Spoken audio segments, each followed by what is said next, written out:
મનરેગા યોજનાનું નામ બદલવા સામે કોંગ્રેસનો વિરોધ.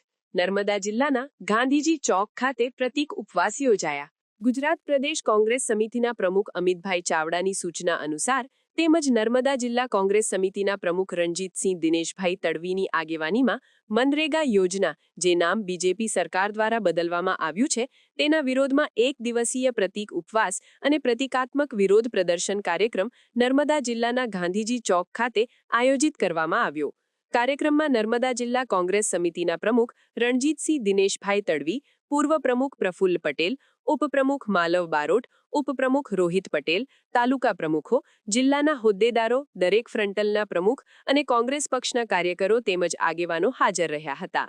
આજ રોજ નર્મદા જિલ્લા કોંગ્રેસ સમિતિ દરમિયાન અને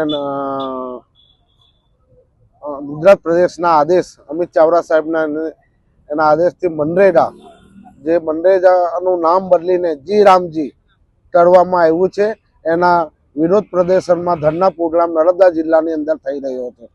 એમાં આજની તારીખની અંદર ઓલ ગુજરાતની અંદર બધે જ આ એક જ દિવસની અંદર આ કાર્યક્રમ આપેલો છે. એટલે બધે ઓલ ગુજરાતમાં આ કાર્યક્રમ ચાલુ છે અને નર્મદા જિલ્લામાં પણ આજે ધરના પ્રોગ્રામ ચાલુ છે. નર્મદા જિલ્લા કોંગ્રેસ સમિતિ, નર્મદા જિલ્લાના તમામ આગેવાનો અને તમામ ભાઈ હોદ્દેદારો, તમામ બહેનોને એમ બધે થઈને અમે ધરના પ્રોગ્રામ પર બેઠા છે. ગાંધી ચોક, રાજપીપળા, નર્મદા જિલ્લા પ્રમુખ રણજીતભાઈ તડવી. હાલ ધરણા કાર્યક્રમ અમે એ મુદ્દાને લઈને બેઠા છે કે મનમોહન સિંહની યુપીએ સરકાર દ્વારા જે નરેગા કાયદો અમલમાં લાવવામાં આવ્યો હતો, એને ભારતીય જનતા પાર્ટી ને એમ લાગે છે કે મહાત્મા ગાંધીજીના નામથી કંઈક તકલીફ છે અને એના કારણે એ લોકો આ યોજના કાયદાનું નામ બદલી અને જી રામજી યોજના કરે છે અને એના વિરોધમાં અમે આજે ધરણા કાર્યક્રમ રાખ્યો છે. તો મારે વધુમાં એવું કહેવું છે કે કાયદો યુપીએ સરકારે કાયદો બનાવ્યો છે, નરેગાનો, યોજના નહીં. કાયદો એટલે એનો અમલ કરવો જ પડે અને ફરજિયાત એની પોલિસી અમલમાં લાવવી જ પડે. જ્યારે ભારતીય જનતા પાર્ટી જી રામજી યોજના બનાવવા જાય છે અને એમાં કેટલાક, પહેલી વાત તો હું એ કહું કે મનરેગાને નબળો પાડે છે અંદરના કેટલાક નિયમોનો ફેરફાર કરીને. તો કોંગ્રેસ સરકારે જ્યારે કાયદો લાવી ત્યારે એમાં એવું હતું કે તમારા પરિવારને વર્ષે ઓછામાં ઓછા 100 દિવસ કામ કરવાની કાનૂની ગેરંટી હતી. ભાજપ સરકાર શું કર્યું છે, તમારી પાસે હવે કામ કરવાની કોઈ કાનૂની ગેરંટી નથી. મોદી સરકાર નિર્ણય લે ત્યારે જ કામ મળી શકશે.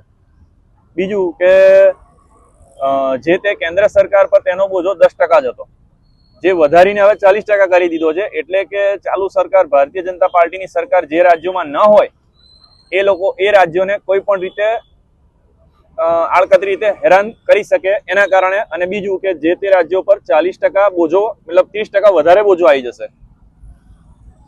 અચ્છા, બીજું કે હવે એને બજેટ આધારિત કરવાની એમની યોજના છે. એટલે કે અમુક બજેટ ફાળવવામાં આવશે, એ બજેટની રકમ પૂરી થશે તો કામદારોને કામ મળવાનું બંધ થઈ જશે.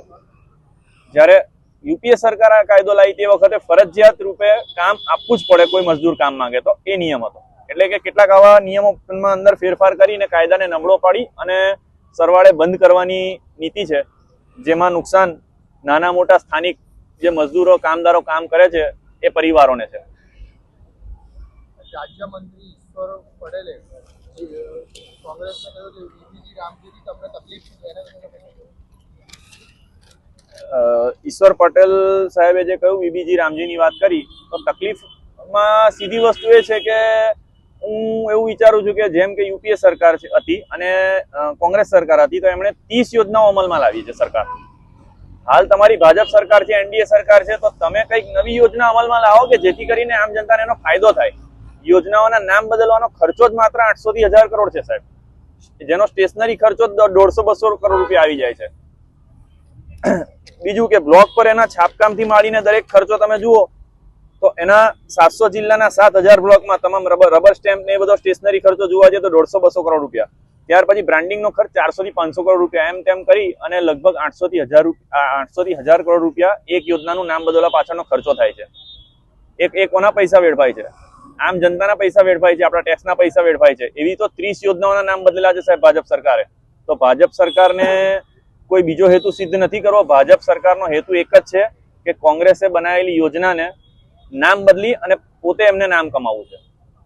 તો ખરેખર જો આવડત હોય તો તમે કોઈ યોજના અમલમાં લાવો અને આમ જનતાને એ યોજના પૂરી પાડવાનો લાભ લેવા દો. શું માંગ છે? શું કે? શું માંગ છે? શું નામ છે? અચ્છા, માંગ શું છે? અમારી માંગ એ છે કે યોજનાઓના નામ બદલવાનું સરકાર રહેવા દે. જે યોજનાઓ છે, જે મનરેગા કાયદો મનમોહનસિંહની સરકારમાં અમલમાં આવ્યો હતો, એના નિયમોને એ જ યથાવત રીતે રાખે અને બજેટ આધારિત ના કરે. રાજ્ય સરકાર પર 10% જે બર્ડન આવતું હતું એ જ રહેવા દે. 90% કેન્દ્ર સરકારે ભોગવવાનું રહે. એને જે છે એ સ્થિતિમાં યથાવત રહી અને કામદારોનો લાભ લેવા દે. આ અમારી માંગ છે. માલવ બારોટ, નર્મદા જિલ્લા કોંગ્રેસ સમિતિ ઉપપ્રમુખ. સમાચારની અવનવી અપડેટ જોતા રહો નિખરતા ગુજરાત ન્યૂઝ સાથે. નિખરતા ગુજરાત ન્યૂઝને લાઇક, શેર, સબસ્ક્રાઇબ કરો અને બેલ આઇકન દબાવીને સમાચારની ઝડપી માહિતી મેળવો.